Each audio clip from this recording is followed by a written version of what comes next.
Thanks for watching Alive TV. This is The Pulse for Thursday, July 12th. Well, if you like bikes, this week's Alive is for you. Our big bike-tacular includes an interview with a local bike messenger, shopping tips, a bike gear guide, and lots more.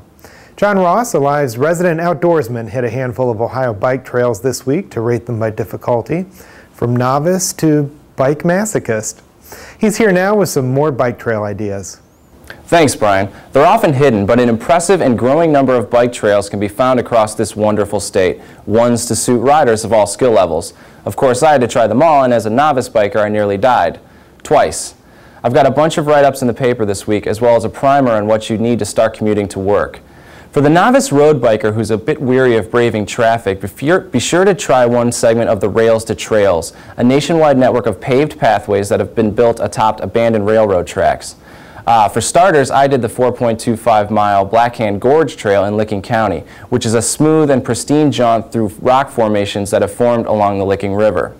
Another good one for beginner mountain bikers is the Furnace Trail at Lake Hope State Park, down in Vinton County near Zaleski National Forest.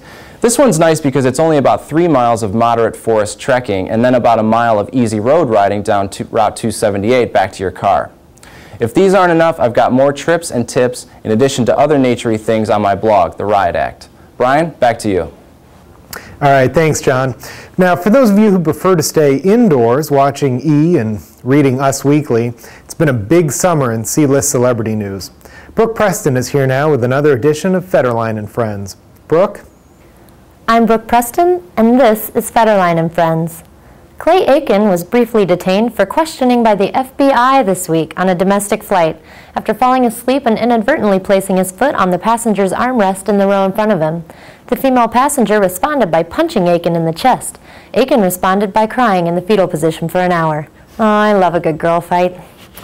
Tom Cruise is reportedly starting a production company that will produce movies in which his wife, Katie Holmes, will star. A source close to Cruise says the decision came after Katie became disillusioned with Hollywood. Oh, I'm sorry, that's a typo. Instead of disillusioned with Hollywood, it should instead say brainwashed by her crazy husband, Tom Cruise. Kevin Federline's ex, Shar Jackson, was seen at Chippendales last weekend celebrating a birthday, her mother's. Amazingly, it was the classiest thing one of K-Fed's exes did all weekend. Live Earth, the musical worldwide concert to raise awareness about global warming, failed to draw the record television audiences organizers had hoped, but it did succeed in showing us yet another inconvenient truth. The Pussycat Dolls totally want to be all up in the environment, yo.